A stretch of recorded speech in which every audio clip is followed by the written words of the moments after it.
Hello. Have you ever heard of a senior service college? Well, in this video, I'm going to dig into the application process as I knew it when I applied for senior service college. So without further ado, let's go ahead and get started. My name is Summer Janae, and welcome back to my channel.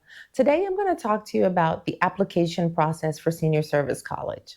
So usually it opens around um, November-ish timeframe, and it will close sometime in January.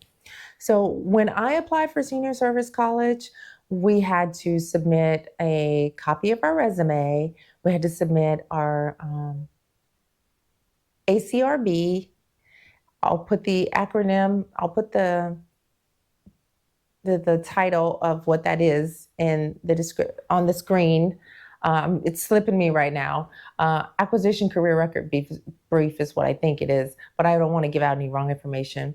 We also had to do an interest letter. We had to have a supervisor endorsement letter, and we had to have a command endorsement letter. So a lot of these things that are required to apply for this program may turn a lot of people off because maybe they don't have a great situation going on in their organization, if you will, with their leadership or the command or whatever. But I say if it's something you're interested in, you should go for it.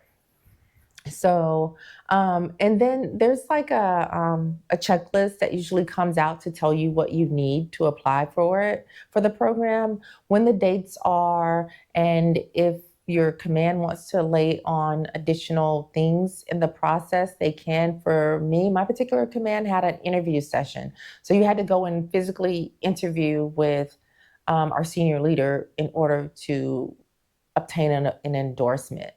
And so what I want to talk to you about today, in addition to the application process, is I know that there was an executive order that came out from OPM that requires certain things effective October 31st for senior development programs that will change, I think, the process make it different than how I applied last year.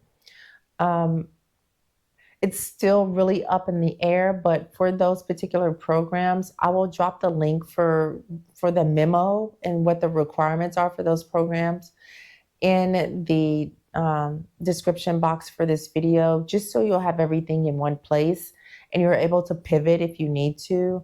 But once you submit your application in the CAPMAS system, then you will upload all your documents, make sure you have everything that it asks you to have, make sure your documents are signed, and then it's almost like a waiting game. You wait until February to find out if you were selected or not. So once you receive your notification that you were selected, at that point, you cannot back out of the program and attempt to say, oh, well, it's not a good time for me, I think I'll apply next year. If you've been selected for the program and you turn it down, if you reapply, it tells you that you're going to have a prejudice against you because you were selected and you turned it down.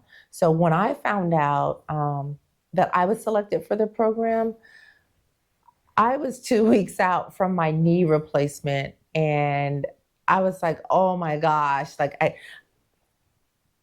I just, at that point was thinking, oh man, this is so not a good time.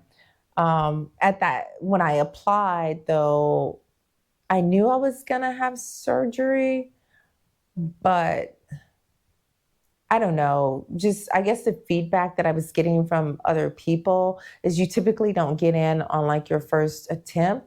And so I thought, okay, well, this will give me a good dry run and I'll get the feedback and make adjustments for next year. I wanted to get in, but based on my knee and my surgery, once I found out I was in, I was like, oh man, this is going to be such bad timing. And then we got like a draft schedule of the trips and stuff we had to take. And I was just like, oh man. But I can tell you, I absolutely do not regret it at all.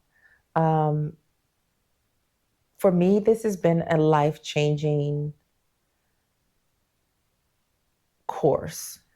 And by life-changing, I mean, what I find that, especially in my branch of service, and I'm pretty sure it's consistent across the board, but there's a formal training program for military personnel, like we call them green suiters.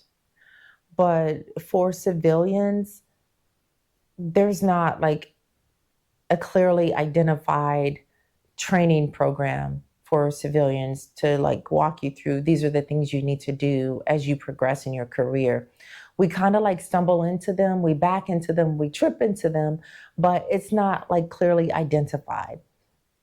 And so for me, it's important to be a part of this program because it provides the skills that I know that I'm missing in terms of leadership.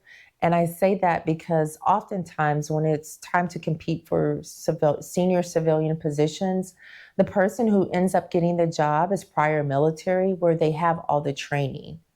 And so to have the opportunity to take the training that's equivalent to the training the senior military leaders are taking and leveling the playing field, for me, it's a game changer. And so I would like to encourage those of you who think you may want to go into higher levels of leadership. You're technically competent and you've been promoted up until this point based on your technical expertise. At some point, you're going to need to back that technical expertise up with some bona fide leadership training. For me, this senior service college is the bona fide leadership training. There's some coursework we have to do with external like colleges, but for the most part, just learning the terminology, reading the books, getting the information so that when it's time for you to apply it, at least you have a foundation to lean on. Like to only have your technical competency to lean on when you need some bona fide leadership management training skills is a game changer.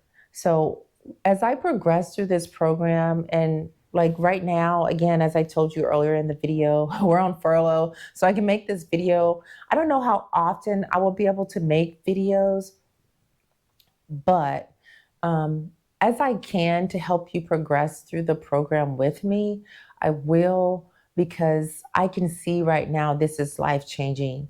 I'll do another video here in a moment on the books that we have, and it's just mind-blowing. So if you're interested in this series, if there's anything you want to know about Senior Service College, drop your questions or comments in the comment section. Also, like this video and share it with anyone you think who would benefit from this material. And then the final thing I'm going to ask you is make sure you subscribe to my channel so that as I'm putting out additional professional development information or content, especially as it's related to Senior Service College, that you don't miss it, because you make sure you are going to want to get this information. It is so good, and I'm just dishing it out. So you have an amazing rest of your day, and go be great.